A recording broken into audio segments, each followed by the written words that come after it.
us from the safety and comfort of your own home or office. We're so glad that you've been able to join us. Thank you. I'd also like to thank some amazing sponsors for today's event.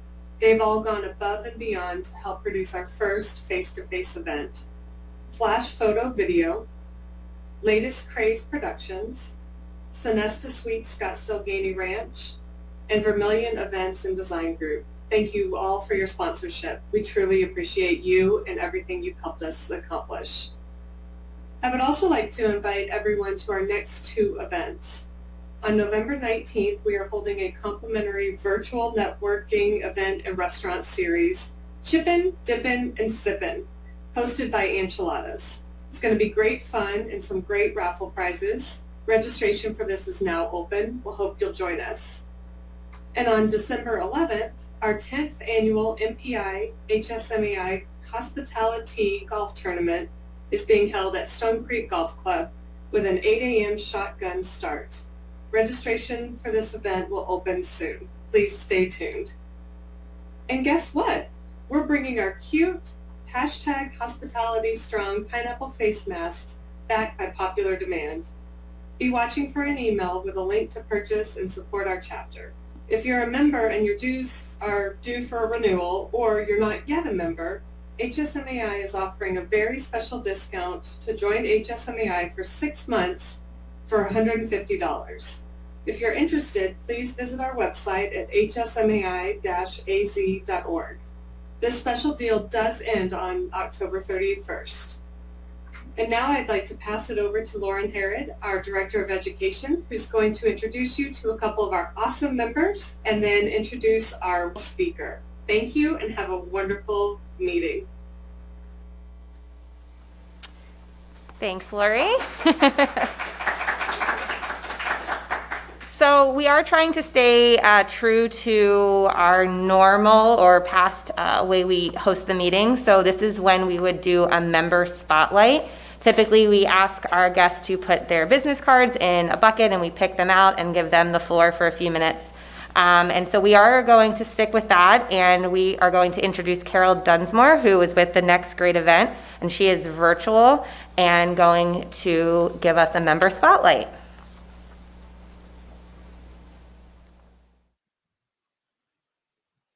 Hi, I'm Carol Dunsmore, your HSMAI Arizona Board Director for the Chinese Auction. My company is the Next Great Event.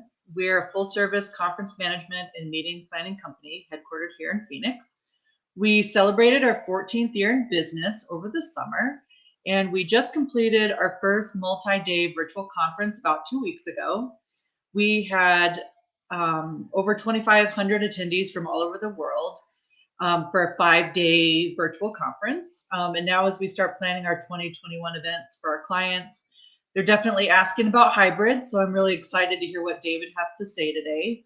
Feel free to contact me if there's anything I can help you with, or if you want to be on my committee next year. Thanks, Lauren.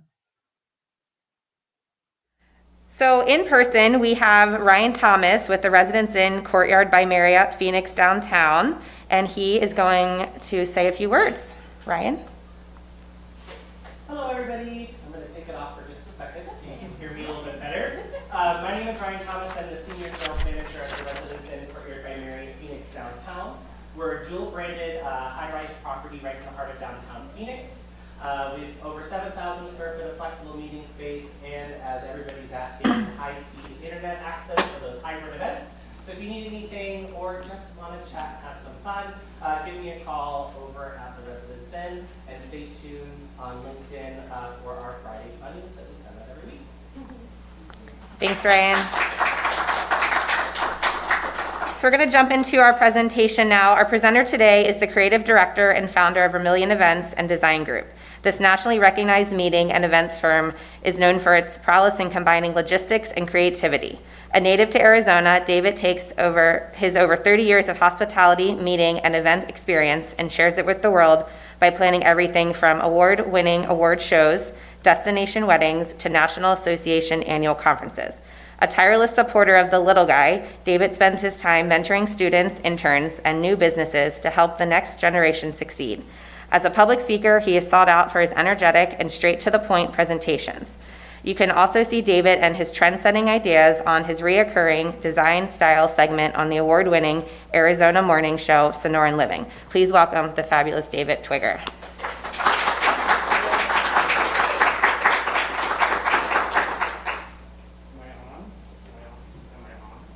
Hello, I'm on.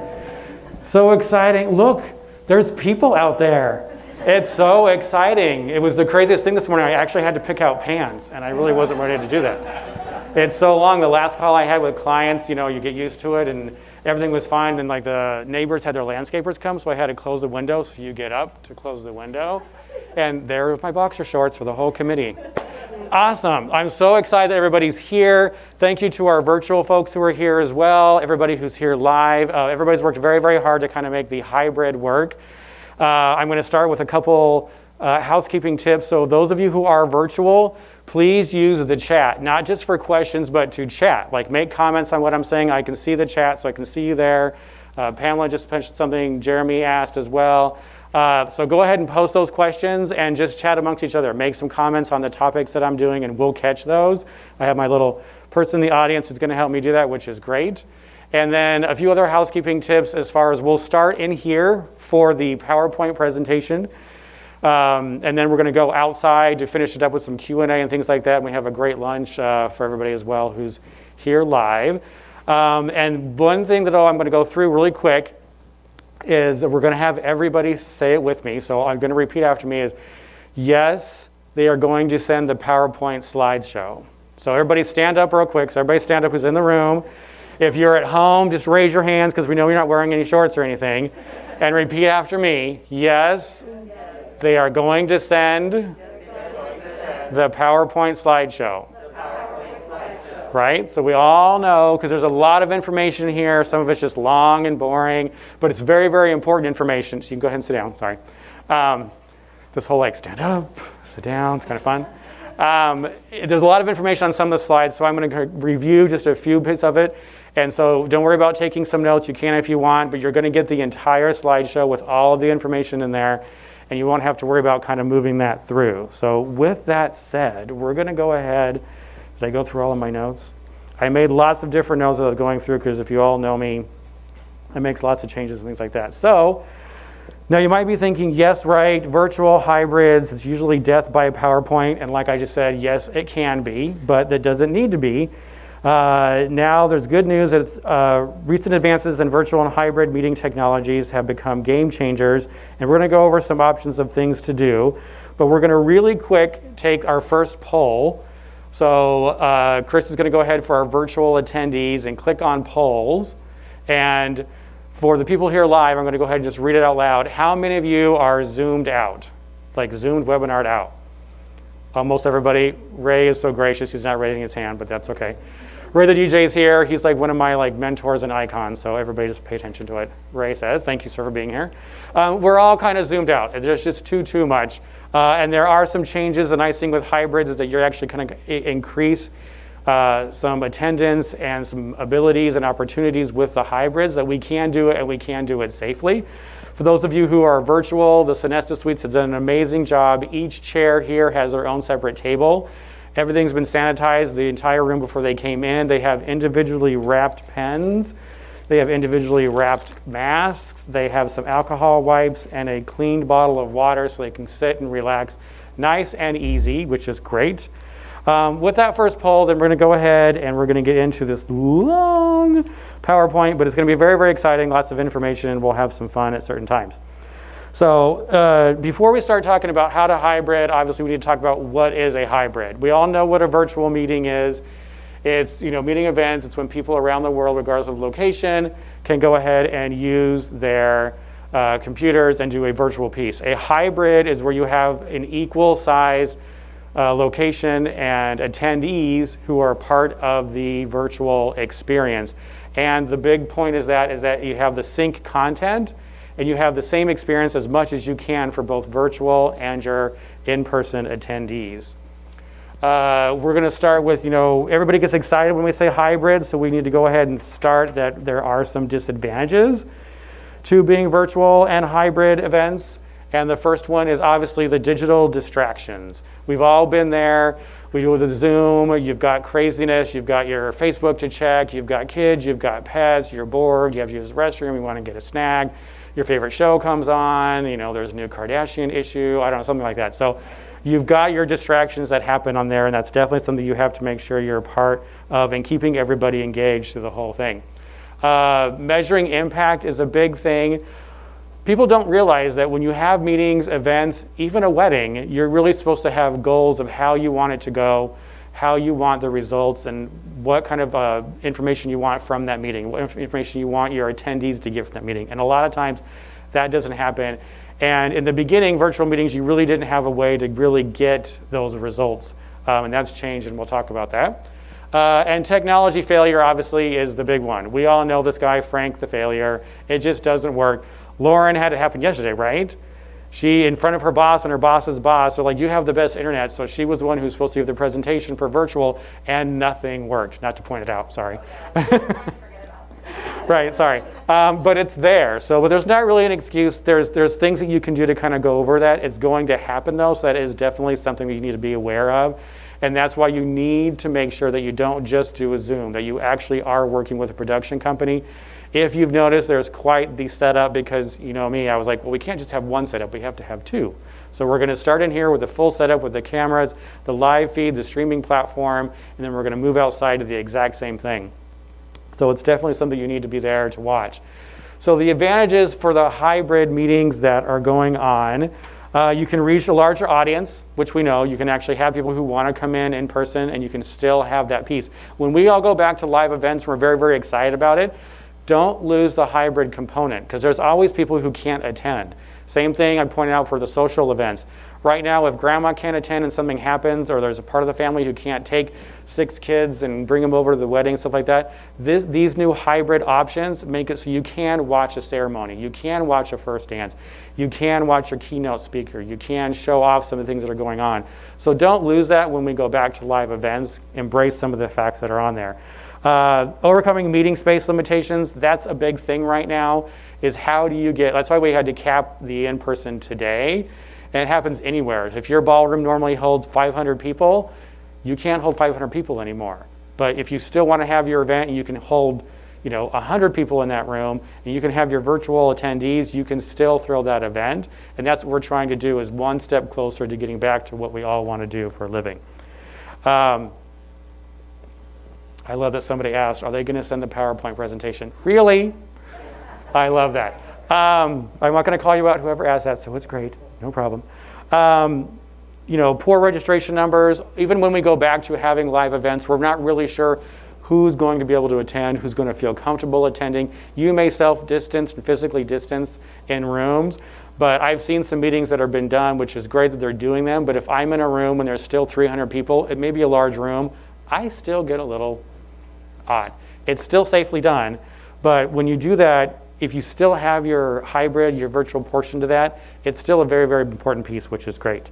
You can mitigate cost, which is great. People realize that the reach of the event can be significantly increased by adding a virtual component and decreasing the overall cost per head. So we'll walk through that a little bit later as far as how you do that. You can increase revenue, and people are like, no, you can't, you lose revenue. That's not the case. You can actually increase your revenue. There are platforms out there where you can have sponsorships. Their information, their videos, later on, their virtual attendees will actually get to go into like trade show booths for Latest Craze and myself, and you can actually have sponsorships. And people are all about that right now. People are usually at your trade shows and your conferences, and they usually do some kind of sponsorship in your booklets or whatever. You can flash their names all over the place throughout the entire digital portion of the event. And it's a great moneymaker. So people think you can't, but you absolutely can do that. And it includes critical audience members that need to be there that who can't always do that as well.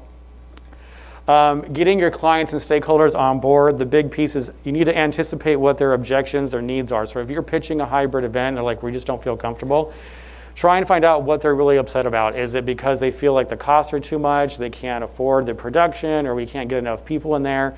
If you can foresee that, then when you go ahead and pitch your hybrid event, you'll know, and there's information in here that'll help you do that later on.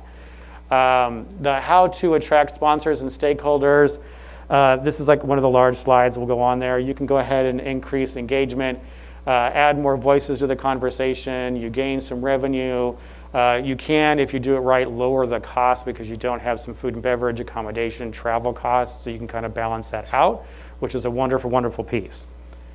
The first question is always technology. So technology is the big case in virtual and hybrid events. And for us right now, obviously, there's too much technology. There's so much out there. I love the picture on the right. You've got a computer, 2 cameras, or 2 tablets, phones, the sign-in, your watch. There's way too much technology that's out there. And I had some fun with my little animations. I'm horrible at technology, so the fact that I was able to do that, it's a positive. But there is too much technology out there right now. So to sort through all that, you definitely need to have a partnership with a production company or with a planner or somebody who understands how to sort through all that. This is one of those really long slides, and we're not going to go through the whole thing, but you'll be able to read that through it. There's 10 questions that you can ask as far as what's the best format that you can do for this whole piece of it. So I included that in there for you so you can read that a little bit later. But the main ones that I ask people is, does the technology offer the same engagement tools for the in-person and the remote person? Because a lot of times, everybody, I'm doing an event in the fall that's going to be a hybrid virtual event. I'm like, well, we can just have somebody with a phone and they can kind of just walk around and film people. And I'm like, that's not really the same experience for the people who are at home that it is here. So no, you need to make sure that it does that. Can you connect and engage everyone with the same platform?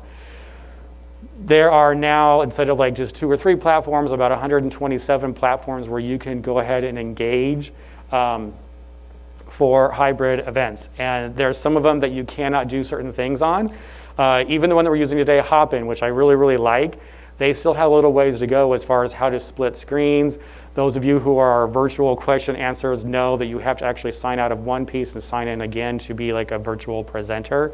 So they're still working for that technology because it's just so much more than it used to be. It's not just like a video for these. It's like you have to be able to like stream and plan and do other things that are on there. So it's really, really important. Can you collect uniform engagement data from participants? That's an important thing for me, is that we want to make sure you all get what you need out of this and we get the information from you that we need. And there's a lot of platforms that have that possibility and some that don't, actually.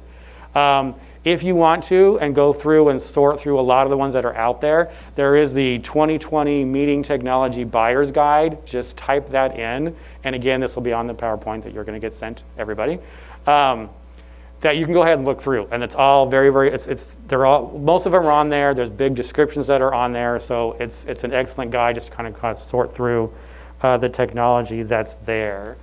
The platforms that are out there, again, there's so many of them. Zoom has, it's the go-to. They did an awesome job because before this all happened, I hadn't heard of Zoom. I didn't know what it was. And now it's literally like, it's kind of like, cell phones, or, you say Zoom even though you're using a different platform. GoToMeetings is a great one. Hopin is a great one. Even YouTube now has conferences availabilities that you can do on there as well. So there's so many out there. Don't be afraid to ask your production companies, your planners, each other, hey, which is the best one for us to do? But then you go back to, what do you really want to get out of that? And what you want to get out of that is the details and information that you want to pass on to that. So the really big piece of this, when you try and do a hybrid event, and everybody's like, finally, he's going to talk about doing a hybrid event, right? So I did a whole big dramatic slide entrance. Ooh. It's a big deal for me, sorry. It's all about the journey, and that's how I tell people, like, how do you plan a hybrid event? And it's really all about the journey, and it's about the physical journey and the digital journey. You actually stop and you think of, once they get out of their car, what do? They go to the front of the hotel. Does the hotel have automatic doors? If not, do you want to go ahead and have somebody opening the doors and greeting them? Where do they stand when they greet that? How do you do registration? Do they need to touch something? How do they do that? Can you do the QR code like we did? So you go through each and every point for your in-person attendees, and then you do the same thing for your digital journey. The people who do the big stadium events, big festivals, things like that, they've already been doing this for quite some time. They think of traffic flow into the stadium. They think of, once you leave your car, how do you get to the different doors? They think of the guest flow into the building. They think of signage, food, bathrooms. They've been thinking that for a long time for these huge, huge events, and we now need to apply that to our small 20-some person events. How do you walk through the whole thing?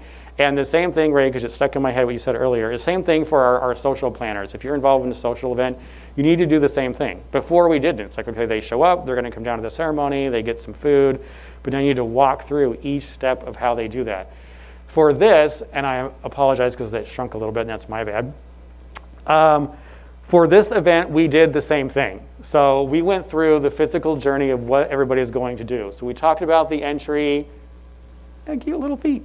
So a little walking path of the entry. So how do they come into the hotel? How are they going to find registration? Then registration, how are we going to do registration? Are we going to, have them sign something? I love what Joanne came up with. I think it was Joanne. Where are you, dear? There you are.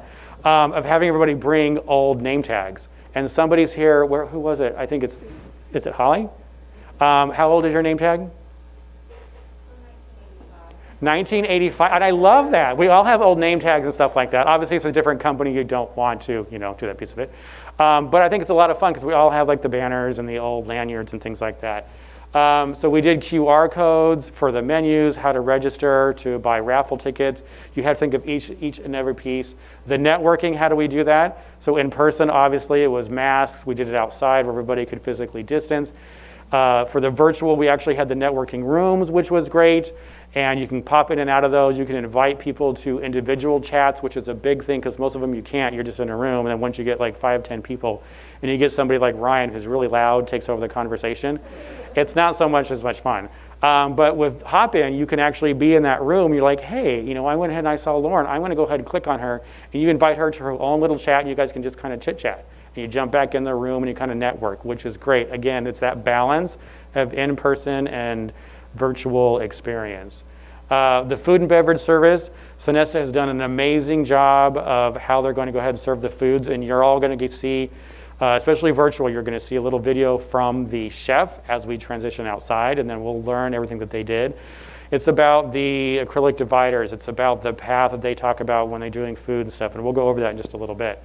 The seating and the flow, we'll go over this on a diagram, but like if you notice, like we have an entry door and an exit door. You do not use the same one. You have to be respectful for everybody's different levels of comfortability. So that's why we have everybody who is physically distanced. I saw Shakir in here from Sonesta Suites with her measuring tape, making sure that everybody was a certain distance away. So thank you for that. And it goes through the whole thing. Then you go through your visual presentations. How is it going to be seen here? How is it going to be seen virtually as well? Then you've got the lunch and the Q&A. For the digital journey, it was the same thing. What happens when they sign in? What happens when they network? And the pre-show, what they saw, they actually saw like a loop of the HSMAI that you guys usually see in the room. They could network. They had some music playing, which was great. And then the HSMAI engagement, as far as like a couple of us popped in and said hello to people and jumped into the networking rooms to not have them just feel like separate. So they kind of saw some people who were here live jump into that room. So if you're involved with a hybrid event, I highly suggest grabbing someone if you're part of an organization or if you're part of the company and have them sign into the virtual piece and just jump in there like an attendee and say hello and interact with them. And it makes a huge, huge difference. And the in-person pieces to the virtual to make sure we could do a little bit of both so they can see what you're seeing and experience the same thing like we talked about.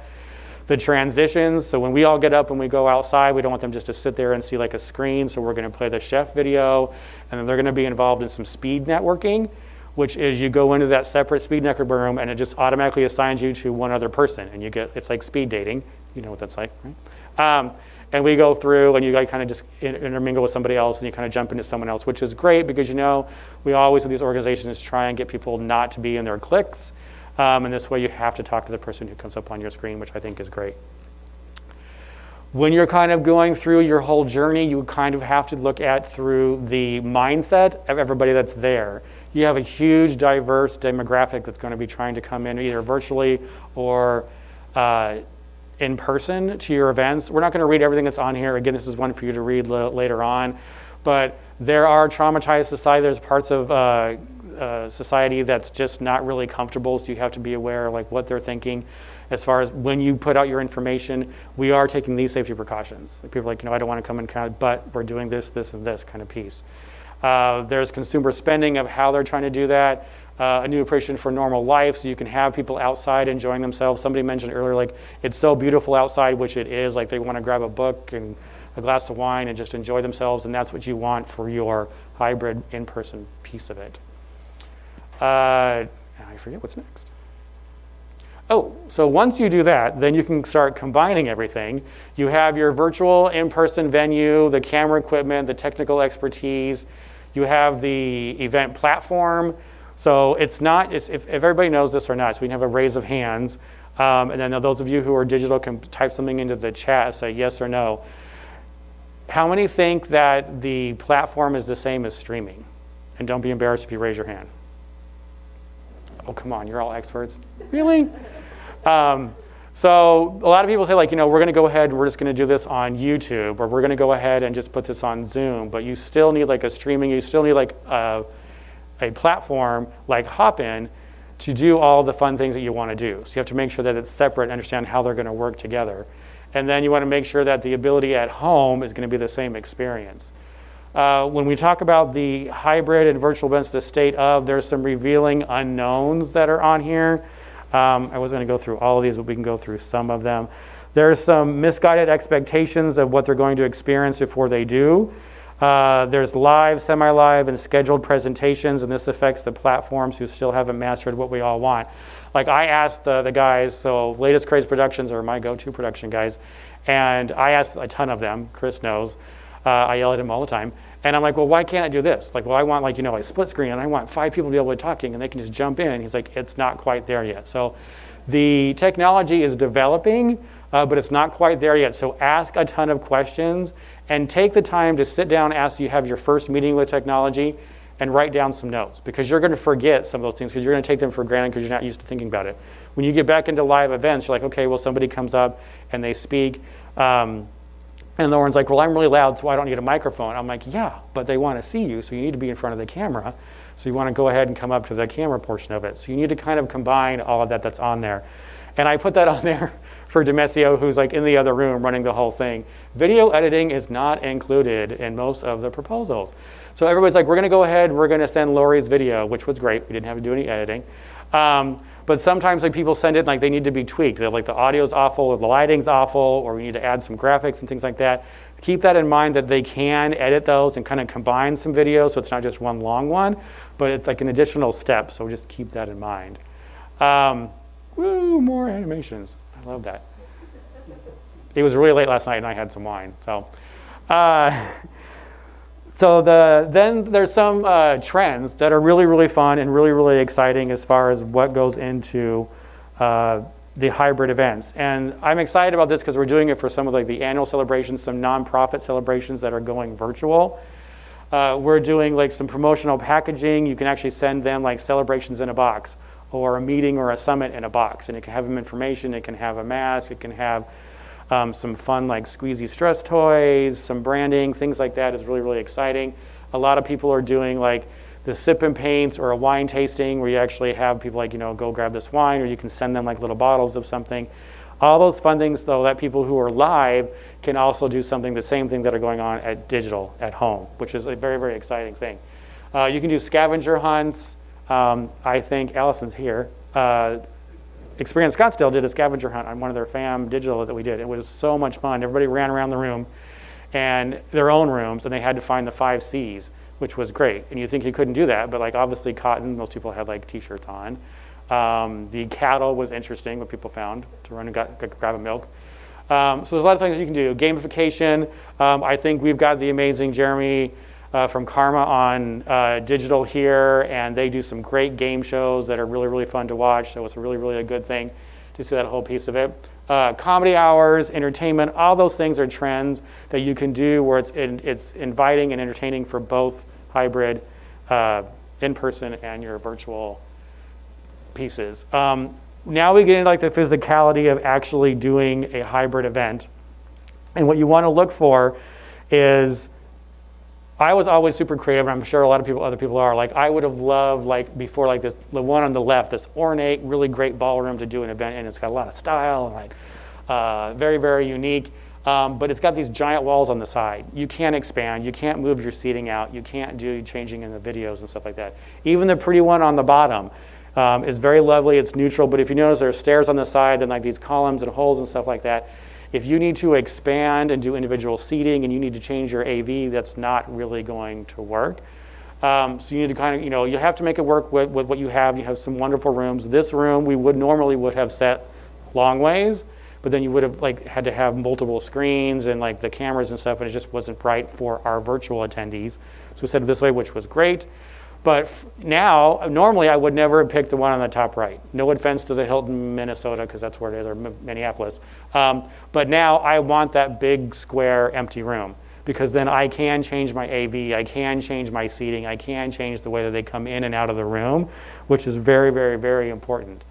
What you look for, square rooms are great if you can find them, because you do want to do added AV and added seating. Again, that flow in and out of the room, like the bottom, you have the entrance and the exits, how they get down the aisles and stuff. It's very, very important. Consider a riser for the rooms. This one we didn't need it, which was great, but everybody looks better when they're not looking down or up, whatever, I don't mind masks because it hides all these chins I have, which is great. But you want to make sure that they're up on a riser so they kind of have a better view for the cameras.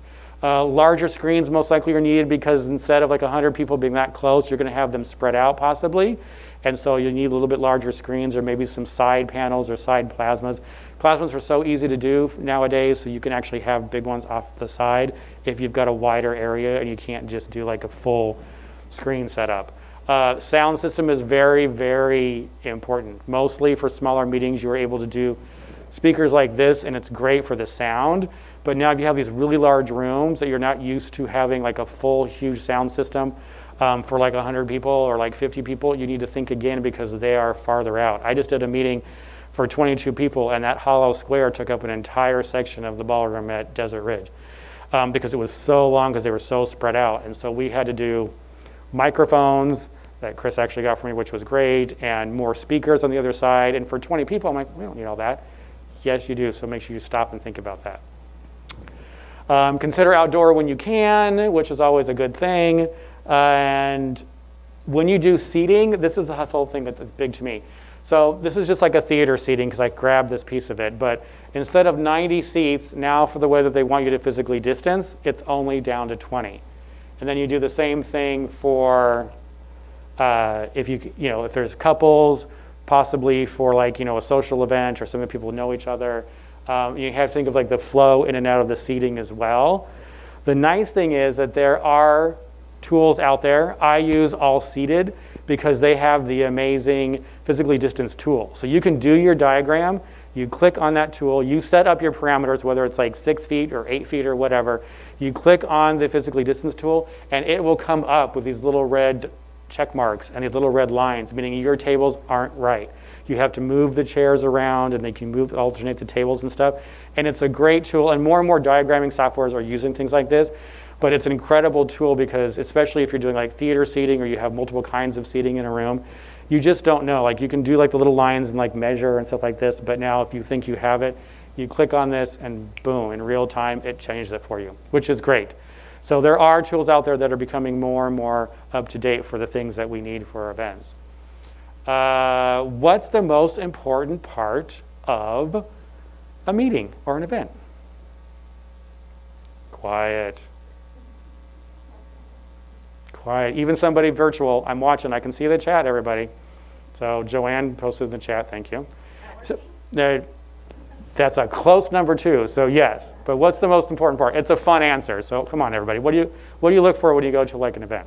Food. Yay! Who said food? Who said it first?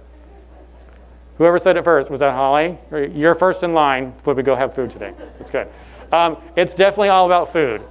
She's like, oh wait, no, I said it first. So it is all about the food service, obviously, so that's something that you have to look at when you do hybrid. If you want to include your digital attendees, if you have the budget for that, there are more and more people who are doing the little teeny gift boxes that are going out, which you can do. It's great. FedEx has been very, surprisingly, very, very flexible and fun to work with as far as getting boxes out. So if you can do that, enjoy that. Or, send them a recipe. They love recipe cards. If they're not joining for lunch, invite them like we're going to do later on to say, here's a video of what we're having, or you can use this recipe. You can watch Chef make this. You can do it later on, or join us when we're having lunch. Long gone are the days of our grazing and buffet tables. They're not going to come back. I don't think they'll come back even when we first start to do big events again. They're just not going to be there.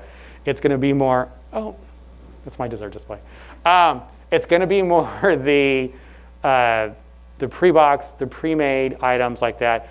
But don't shudder, because it's not those typical box lunches. We've all seen them, the little cardboard boxes, and it's like a turkey sandwich, a bag of chips, and a little thing of coleslaw, and maybe a cookie, if you're lucky. But nowadays, I did an event at another hotel, and we're going to see some amazing things from Chef today, aren't we, Shakira? We are. So we're very, very excited. They can get very, very creative. I did an event in July for a small group, and it was a brunch, and we kind of picked some ideas out, and I didn't have I just wasn't sure how it was going to turn out, and I'm very hard to make super happy, and they blew me away with how they did this brunch in a box. It was gorgeous. It was a ton of food. It was really fun the way it looked. Just like things like this, you can do some great, great things and still make it safe. When you're doing that, can I go back? When you're doing that, though, as we talked earlier about your physical and digital journey, food and beverage has its own journey. Do not hesitate to talk to the staff, and I grilled Shakira whenever I could, about how everything happens. So when I did the event in July, I was like, when your dishes come out of your dishwasher, how do they get to where they need to go? Are they put into racks, and then who grabs it? Are they wearing a mask before it goes over the bar? And then how does he handle them?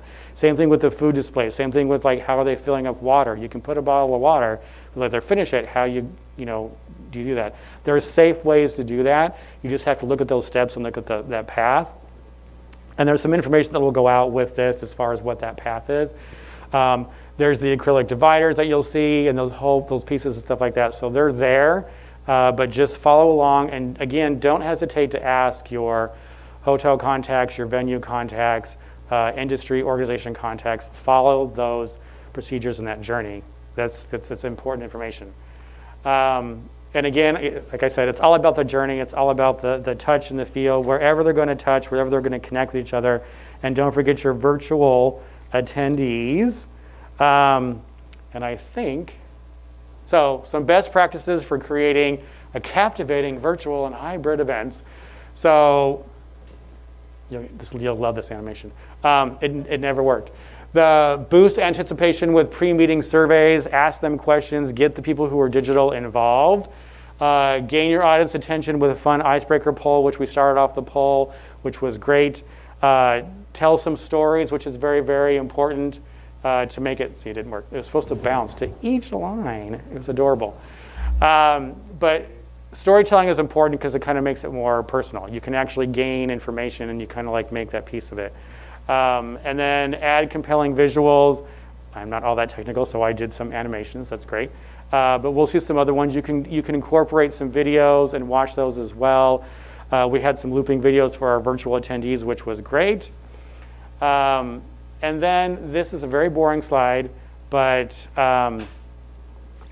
this is my super secret questions that I look at when I try and plan an event. So I thought I'd share them with you just because I was feeling very, very personal with you guys. I felt that bond that we were going to have. So when I think of doing an event, personal, a hybrid or virtual or even in person, these are some of the things that I look at. So the support base from visitors, employees, and participation. So especially right now, I talk to people who are like, we're thinking, we normally have this event, we're going to do it virtual, or maybe should we do smaller regional ones? And you just think of who's going to come, who needs to be there. Is it a client base? Is it employee base? You ask all those questions to make sure that then you can find the right goal before you plan a hybrid event. Because you can plan a really great event. It's super fun. We've got one in December coming up at the downtown Marriott Residence Inn, which is exciting. And we've asked those questions before. Who's going to attend? Who's going to be there? The demographics is very, very important. I have another event in the fall that we have all these great fun ideas. We have these great engagements and virtual pieces for the silent auction. It's super exciting and energetic. And we were planning it, and I got to a certain point, and I realized this event has the most boring attendees. They come in, they know they're going to spend some money for a nonprofit. They're never going to bid on these things. They're not, they don't get up and dance. They're not very, they spend money, which is why we keep doing the nonprofit piece. But they're not into this whole get up and dance and get involved kind of thing. So we've kind of tweaked that after we looked at our demographics again of who comes to the event.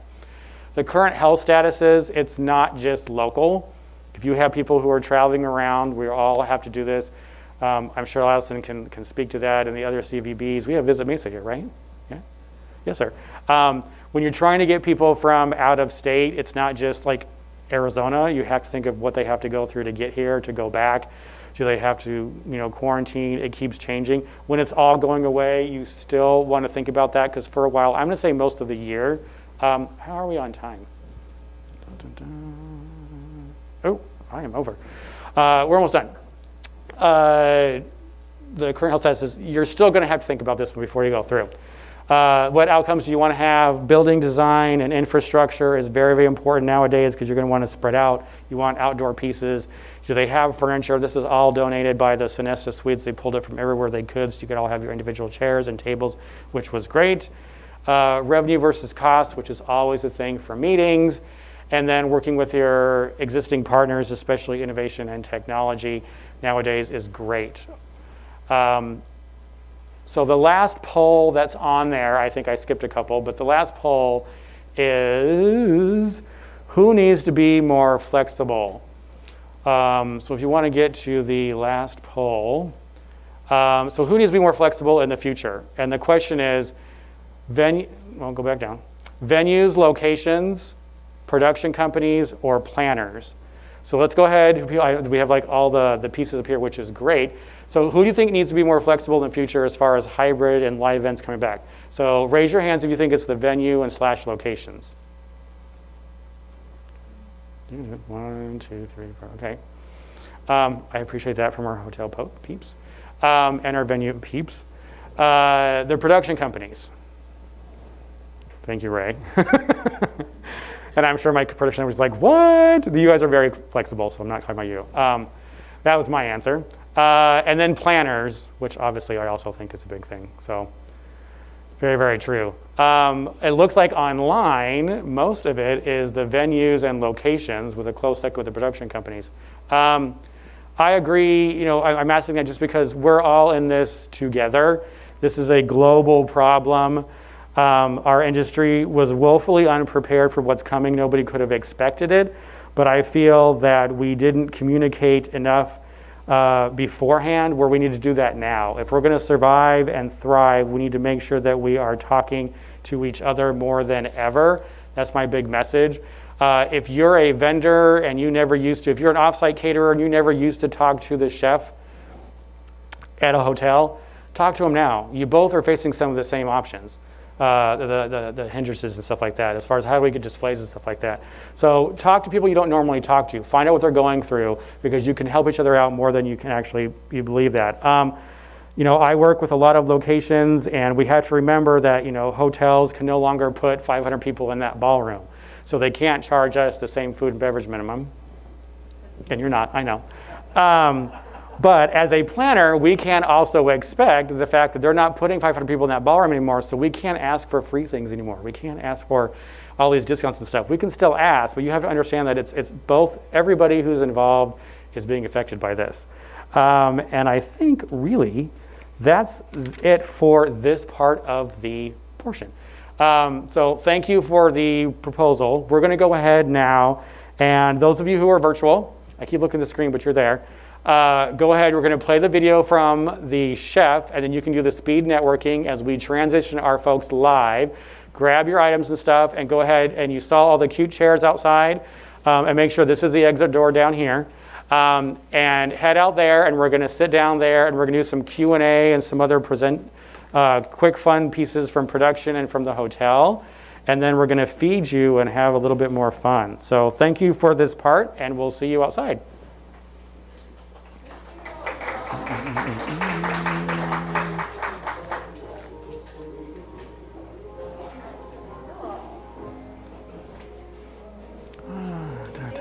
Thanks. I'll see you guys outside. Thank you. Well, you're up front. I have to call on you, so that's fine. Good afternoon. My name is Chef Matt. I'm the executive chef at the Sonesta Suites in Scottsdale. At Sonesta, food is art, and today, in our culinary canvas, we've created for you a demonstration on how we are doing things a little bit differently. We can still provide an elevated food and beverage experience for our event attendees. With that being said, it's my pleasure to present to you today's lunch. And if you're participating virtually, you can check out the recipes online and you can do them at home anytime. Here we go. Today I'm making a burrata salad. It has grilled peaches, prosciutto, spiced pepitas, cilantro pesto, and a saba vinaigrette. For the entree is a wild Scottish salmon with fall vegetable quinoa, citrus fennel slaw, and a blood orange reduction. And for dessert, I'm doing some toasted figs. It comes with a white chocolate mousse, port wine glaze, and candied pecans. And if you stop by our terrace bar, when you're finished, we'll have a great tasting sample of our prickly pear margaritas. Enjoy!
We did that very fast. You guys did that very, very well. I love that. So we're going to have a few people talk about specifics for the event itself. We're going to have the hotel talk and somebody from the production company, and then we're going to jump into some questions and answers as much as possible. And the nice thing is that because we're out here, whoosha, and you're so far away, that I can go ahead and do that. So break out the sunglasses and stuff. And we're going to double check. Got to go where? To him. Oh. Jason, you're live. I can hear you. Not a problem. So we'll just wait 1 second. Do we have a question? Does anybody have a question? No? Maybe possibly? Come on. Somebody? Anybody? Yes, ma'am. Thank you. So I noticed you use the term physical distancing as opposed to social distancing in your presentation. Can you tell me what the difference is or why you guys use physical? I love that question. Thank you so much. I use physical distancing because I feel that the term social distancing takes away from what we do and how we do it. If you're telling somebody to socially distance, it means that we can't really come together. When we really can to come together, we should. So physical distancing means that, your chairs are 6 feet apart, and when you're talking, you can do those things. So I use physical distancing instead of social, because we still need to be social and we want to be social. I like using that term a little bit more. So thank you for bringing it up. That's one thing I was trying to push in the beginning. If any of you follow me on social media, I was like, say physical distancing, not social, because we still want to be social, because you can. That's the whole main piece. Oh, that's cool. Awesome. So are we live though? Let's see, we're live. Groovy. Hey everybody. Thanks for joining us. We're outside. And my transition glasses have transitioned, which is wonderful. So now it's not squinting. So what we're going to do really quickly is we're going to bring up the general manager for the Sonesta Suites, Mr. Rich Newman. And literally his team have been the incredible team that you'd want to work with on an event like this. Whatever we've asked for, they said yes. Even when they have something set up and I'm like, no, can we tweak this? And they say yes. And I said, can we do this? Yes. They even upped the broadband coming into the hotel just for this meeting because, myself and my production guys are like, more. And they did, which was wonderful. So Rich, if you want to come up to the standing microphone and give him a big round of applause, please. Thank you.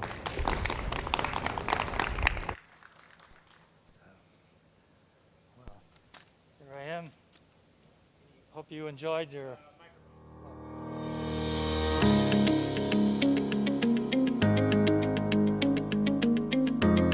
entire Scottsdale Sonesta Suites Gainey Ranch family. It's my pleasure to welcome you all today. I extend our warmest welcome. It's hopefully not too warm. And those attending virtually as well, wherever you may be. We're delighted and honored to be hosting this very special event today for HSMAI, How to Hybrid. A little bit about us. Our property is located here in the heart of Gainey Ranch and in the heart of all that makes Scottsdale a world-class destination. We offer an intimate, upscale venue for smaller meetings and events.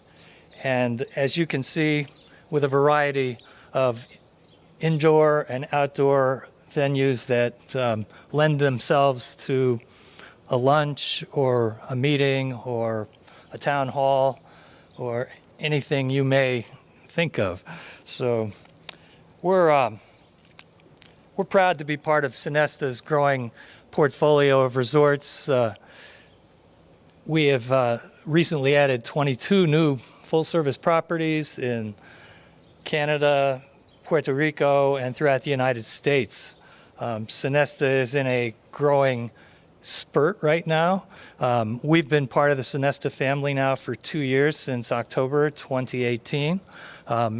Many of you may recall us as the Gainey Suites Hotel back in the day, but we're very proud to be part of the Sonesta family and collection of fabulous hotels and resorts. Sonesta is committed to providing a safe and secure environment for its guests, meeting attendees, and all of its employees. Working with our partner Ecolab, we have created Stay Safe with Sonesta, a program that excels all CDC, WHO, and governmental regulations, and will continue to evolve as needed. Our pledge and our promise is that within these guidelines, utilizing imagination, innovation, technology, and creativity, we will provide and deliver a most successful, safe, enjoyable, and memorable experience for our meeting and event attendees. Working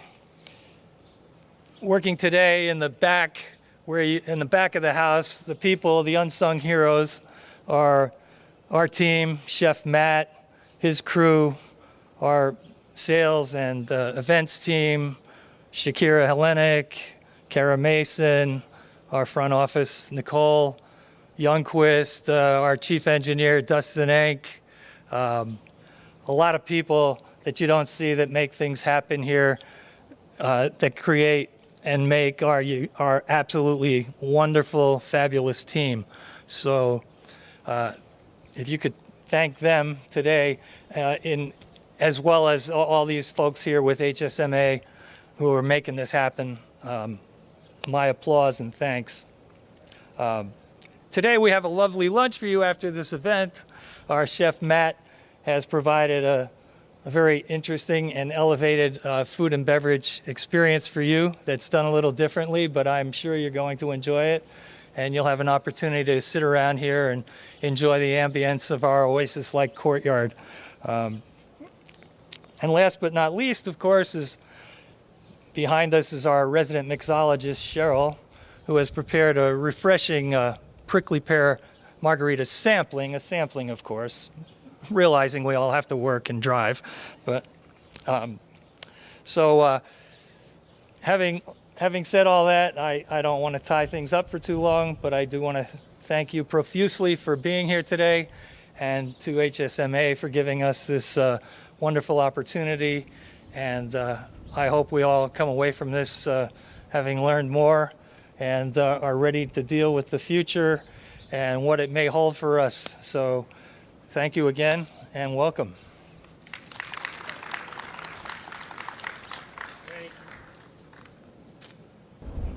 Thank you, Rich. I really appreciate that. They've been such a great hotel to work with, and I think I told Shakira, one of my largest programs are actually booked at the Chase Park Plaza in St. Louis, which is a Sonesta property. So I'm excited. Almost done. We'll get some questions and answers. We're going to go ahead and pull up the CEO, but he also has lots of other titles for Latest Craze Productions.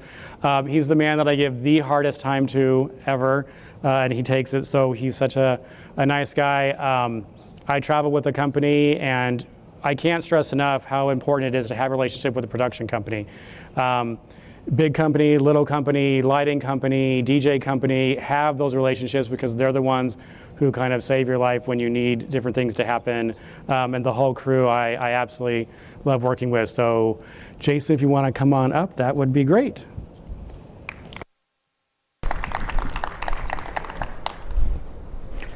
Hi, everybody. Thanks so much for having me out here today and being a part of this great event that's taking place. It's so much fun to be at a hybrid event and see everybody. David, thank you, and to the organization. Wonderful, wonderful event here. What we're doing here is really, we were able to come in, we brought in some cameras, we brought in some audio, we've got our video streaming. We consulted with David on putting a platform together, the one that you guys are on today, to experience this event. So when you're putting your events together, I think it's absolutely critical, as David had mentioned, to really work very closely with your production company, whoever it may be. That's really your first stop, because you need to have things in place immediately to get things sequential all the way through to get an event to work the way that it does. So as David outlined in his PowerPoint earlier, everything was in there. Everything that you need to do is in there. And so, when you're thinking about quality, you're thinking about the lighting, the video, the team that you trust, the fail-safes, making sure you've got the internet and the power backups. Those aren't things that aren't really considered often, but those are things that we think about, and those are things that we deliver to you guys, to David, to the events that we do. We as a company, we hold a deep responsibility for everybody's time, for everybody that's here and everybody that's online with us today, that you're taking time out of your days to listen to us and attend this event or attend whatever event you're going to. And it's so important that everything works. Everything has got to be perfect. So that's our commitment, and that's why I appreciate David having us here today again. Thank you very much.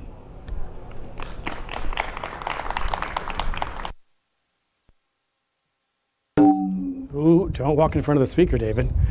That was short and sweet. Thanks, Jason. I appreciate that. Okay, so now we're going to open it up and finish this off with just some questions and answers. Somebody's got to have a question. If not, I'm going to call on you to make you ask a question. So anybody have a question? Yes, Ray. I think one of the biggest deals that can kill everything is liability, of course. And what do you do in the planning process regarding maybe consulting a lawyer for particular forms that who has to fill these out? The venue, the production company, the attendees, et cetera, et cetera, et cetera. That's basically. Yeah, that's an excellent question. So Ray asked about liability, which obviously right now is a huge, huge portion of this. And it came up at a certain point where HSMAI, myself, the hotel, kind of walked through that. And what I've learned, because I've spent the last 6 months, like you all have, watching a cajillion Zoom webinars and panels and doing research so I can go ahead and provide information. The liabilities, one, liability is a definite factor here. The larger you get, the more liability you have. The more people you have traveling, the more liability that you have. Liability waivers, as I've learned talking to several of our legal professionals, that you can have them sign a liability. Most of them are poorly written because it doesn't really speak to the circumstances that are there, because you have to change it every time you're there, because you have to figure out, are they eating, are they coming in and sitting in one room, are they in multiple rooms, are they interacting in breakouts? It all affects how you phrase your liability piece. And just keep in mind, and I hate to say this for everybody who's like a professional, is that they can still sue you. So that's what I learned from my legal portion of it. They may sign off on that waiver, and yes, you can use it in court, but if somebody is really going for this, that it's not really like going to stop them from doing that. So you can still have the liability form. It's not a horrible idea. It's just you have to look at the way that it's phrased, because you can actually get yourself in more trouble the way that they're phrased. So don't just go online and say liability form and put your logo on it and use that, because that's not going to work. You have to customize it to your piece. And there are organizations out there. My organization, there's legal ones. If you're part of something like HSMAI or MPI or IMP, all those ones, they have people there who can help you with that. It's very, very important to remember that it just needs to be phrased properly. So liability is there. It's hard to point out to whose liability it is. For this event, it was, is it the organization? Is it the hotel? So it's definitely something you need to look into. So really, you need to customize your liability, and you need to talk to the people who are involved and make sure that they're covered to a point where if you think that you need the form to put it out there, it just needs to be customized to your event and how it's run. Anybody else? Yes, sir.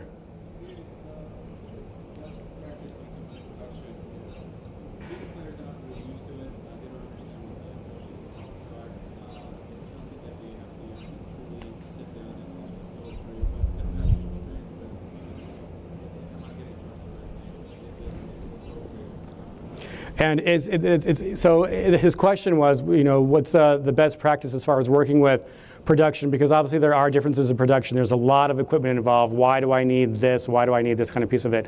And that happened just with an event that I'm doing in December. We had a conversation. I had to put the production proposal in front of them, and he was like, whoa. He was the one who's like, we can just hold up a phone. And I'm like, no, you can't do that. The best practice is really, to have all of your ducks in a row before you go in there. Don't wait for them to ask some questions, kind of like do a preview for it. You know that it could be about costs. So if you are doing a hybrid event, you don't have as many costs. If it's an event that they've done before, you have to go into like, you spent this much beforehand, you're going to spend this much now because you have less attendees, accommodation, food, beverage is a little bit less. So you can off balance that cost. And then the best thing also is to show them, because there's lots of it online, is show them some of like the horrific things that happen when you just try and do like a Zoom. We've all seen up everybody's nose and bad lighting and pets and sneezes, and we've all seen that. So show them some of the clips. That's what I've done for some of my clients. It's like, this is somebody who just did this piece of it, and this is somebody who worked with production. When you're going through the production proposals, the easiest thing to do, and what I have Latest Craze and some others do, is I have them like highlight certain pieces. They break it down to audio, video, and like some like streaming pieces, and they highlight some of it, so you don't have to go in line by line, because they don't want to know what kind of microphone is this and what kind of cable they have to run all this. It's all listed on there, and it gets too confusing. So highlight those and kind of pull them out and say, like, if you want to chunk it off, audio, visual, and talk to them that way. And then if they still have questions, pull in, whoever's doing the production for you and ask them to kind of simplify it, because that's like their pivot. Production companies before, especially last year when everybody had so much, the budgets were there and things were great. They're like, we're going to do this, this, and this. People are like, that's great. They didn't read through it. And now they're reading through it. So I've asked production companies, you need to kind of reframe how you do this so it reads a little bit more simple. So hopefully that answered the question a little bit. Anybody else? Someone? No? Do we have any on here? Is this touchscreen? Because I can't get, I'm not into, no touchscreen. Oh, double finger. See? It's not on, you can some. I told you guys, I'm like, it's just moving the screen. So I don't know, do we have any questions online? Joan, we do not, Joanne? Okay, not yet. She's here. Did I break it? No, it's just click on chat. Do you ever see that commercial where like the little kid walks by, like the blender stops and like something falls off the wall, and that's me, just technology. Great. So we don't have any on there. So if we don't have the questions, for those of you who are virtual, thank you for being here. There will be somebody in the trade show booth for Latest Craze and Vermilion in just a few minutes. And we want to thank you for joining us. Everybody who's here, thank you. Hopefully it was informative. Hopefully it was good to get out and kind of mix and mingle and talk through that. I am here. My contact information is on the PowerPoint, which is going out. If you got some random questions as you're reading through that all information. Oh, is he? Jeremy. Oh, Jeremy's got a question. Yeah, let me bring him in. Oh, that's right. Jeremy's got a question, which is great. Thank you. And but go ahead and reach out. I know it's random, and even if you don't know who I am, don't even worry about it. Send me. I went to your presentation, and I've got a quick question. It can be done, and I'm super excited. Just ask Jeremy. Jeremy, can you hear me? I can hear you. Can you hear me? We can. Jeremy, everybody from Karma Event Lighting has a question. Thank you for joining us, sir. Like yeah, thank you so much. This was really cool. I know I can hear myself too there. First off, thanks for this education, David. This was really cool. Even being in the industry, I learned a lot. And also to a big shout out to Latest Craze, because this is really cool, y'all. I mean, give everybody a big round of applause. Even from the virtual side, the hybrid side, this is really neat. So awesome job, guys. My question is, when we're choosing a platform, there's huge price differences out there, and some of these prices can be really exorbitant. We've had clients come to us, and even just for a quote for a couple of days for 100 people, it was like $50,000. So do you have any resources or blogs online that has like price and feature comparisons of platforms? There is that the tech guide that I mentioned. It's on, I think, slide number 3 or 4, that really breaks down all of those platforms. It is kind of a wake-up moment when you see the production. So the production for like this event was obviously a lot more than HSMAI is used to paying. So luckily myself and Latest Craze wanted to come in and share that with you. So it is definitely there, but also I think because it's also padded a lot with a lot of information, to your question earlier, is there's a lot of because they're not really sure what all you're doing. So if you have very specific goals and guidelines we talked about early in the presentation, you can send it to them, make sure that they're not doing something that you don't need to do, because there's a lot of technology that's on there that may not be needed. The platforms, went from 3 to like I think there's 127 now. So there's a lot of platforms out there to sort through. So do your research. If it gets a little too technical and you don't understand, reach out to a production company because there's ones out there who will help you and kind of sort through it. But that tech guide is great because it actually does a breakdown of each different one, which was like really helpful for myself because I was like, what's the difference between like Zoom webinars and the GoToMeetings and what YouTube is offering? If you've got specific, like we just want to make sure it's on our YouTube page and we're going to have just a couple of speakers and that's quite, don't go out there and pay for a big, huge, we can do back of the stage and we've got trade show components and all of that. You don't need all of that. And if you don't, then don't go down that road. Use something a little bit more simple and try that out first. But if you're pitching to someone, if the hotel and they want to expand it, there are platforms out there that have complete trade show components to it. You can do virtual trade shows. I was on one for Meet Great Britain, which was awesome, and I could jump from table to table in each individual booth, and it was really well done. It's still not perfect. There were still issues. They tried to play a video, and it was just this woman's face like for like 5 minutes, and you couldn't go anywhere. I think somebody started singing in the background, which was great. So it's there, but thank you, Jeremy. There are a lot of platforms. It's just a learning curve, like we all had to do beforehand when we were live with some different audiovisual items and things like that. So it's there. Thanks, Jeremy. All right, thank you. Have a good day. Yeah, appreciate it. Awesome. Well, I've kept you into the sun long enough. Yes, ma'am, Cheryl. How has the normal lead time changed between when they contact you and like when an event should happen? How has that changed and what's recommended? Excellent question. So Cheryl's question was, what's the lead time and how's it changed from when they used to contact like a planner or a production company?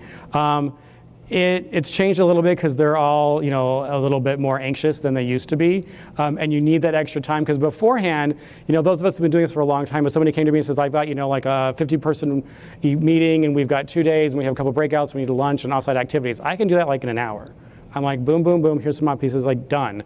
Now you really need to like focus on their goals. Who's attending? Is it a hybrid event? So you need to give yourself, and I tell people, give yourself, a couple of extra weeks at least, just so you can get to know the client, get to know like the final goals, and then convey that to the production company and your venue and location and make sure everybody's on point.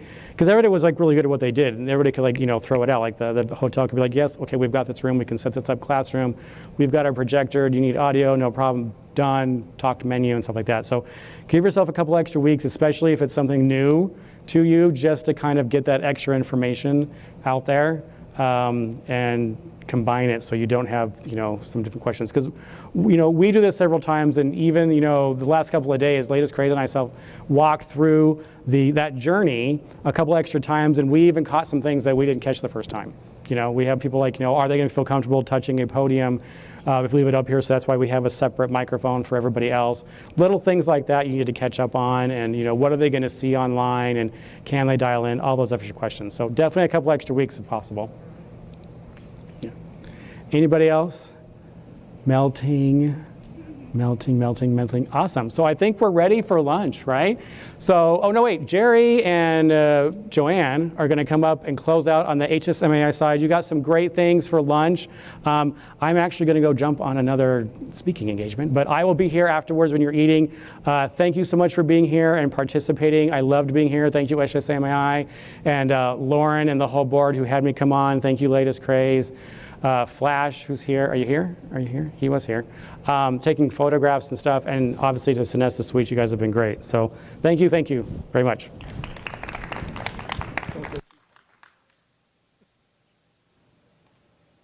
Hi everyone, I'm Jerry Reed from Amadeus and on the board of directors at HSMAI and this year as vice president.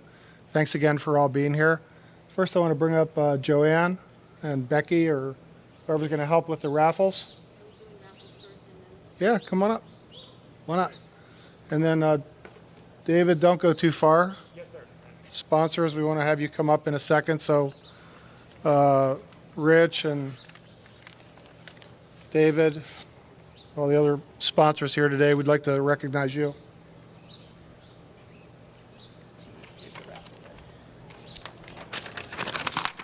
Okay, so we have some nice raffles here, and the first one is from Stellar Adventures, Desert Adventure for two, $400 value. And Joanne? I didn't buy any tickets. Joanne, you can't be a winner? Nope. Well, Lori Morris. Lori Morris, she is here. Have to be here to win, don't you? No. You win. Congratulations. Okay, we'll draw We'll take care of that. Another wonderful gift is HSMAI Arizona, a pineapple-themed gift bag with cup and pineapple vodka and a mask and all kind of good stuff. No, that can't possibly be me. I can't win a prize. Why? Select somebody else. You bought tickets? I pass my prize to someone else. As much as I love pineapple. Ray, the DJ, you owe me. Congratulations. Thanks to Sonesta Suites Scottsdale Gainey Ranch for donating a one-night stay, $250 value. Isn't this a beautiful place? Who wouldn't want to stay here, relax, have some pineapple vodka, sit by the pool, and wander into your room for the beautiful night at the Suites? Who wins this one? That's my name again. Are you sure, Jerry? You can win. I bought too many gifts. No, I know the big boss here. He can take care of me when I need him. Let's get somebody else up here. See, you got to pay to win, right? You got to play the game, just like the lottery. Becky. Hey, Becky. Welcome. Congratulations. It's fantastic. We also want to welcome up our sponsors to the front, please. So Flash Photo, Latest Craze Productions, Sonesta Suites, Rich, Akira, whoever would like to come up, and Dave from Vermilion. We have a little something for you.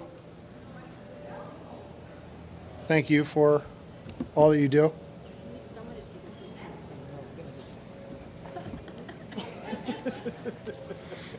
Okay, so we don't want everyone up at once, and we want a photo opportunity. So Okay. first will be Flash, since he's up here, and I'll take the picture. Flash? Jerry, you wanna- Terrific. And Hang wait on, a let me minute, just get it dialed in here. So No, okay. Yeah, Then you then- get, then you get a mask.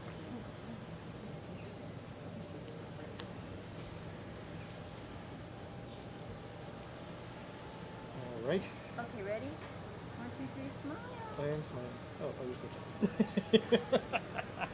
thank you very much. Sun's so bright. I Thank probably you. should. Really. Thank you. Okay, so we have our friends here at Gainey at Sonesta Suites right We here. have one mask each. Okay, we have a mask. Okay, Thank you. come on in. Thank you. Oh, latest craze. Do the Sonesta first and then latest craze. Thank you, guys. And then who else? We have Craze. Latest Okay, need a Craze. photo up with latest craze. I got wires on me, but I think that's appropriate. Right? Stay wired up. Yep. Matt? Okay.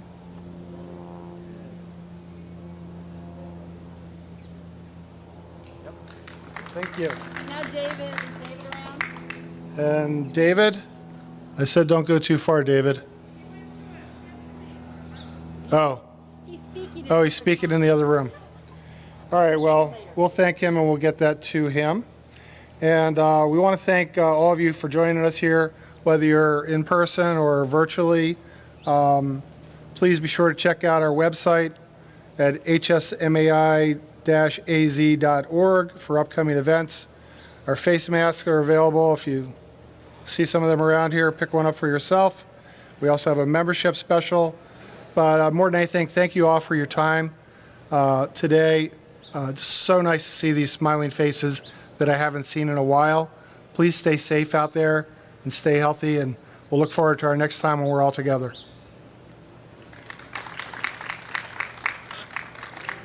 And then off to lunch. delicious lunch this way.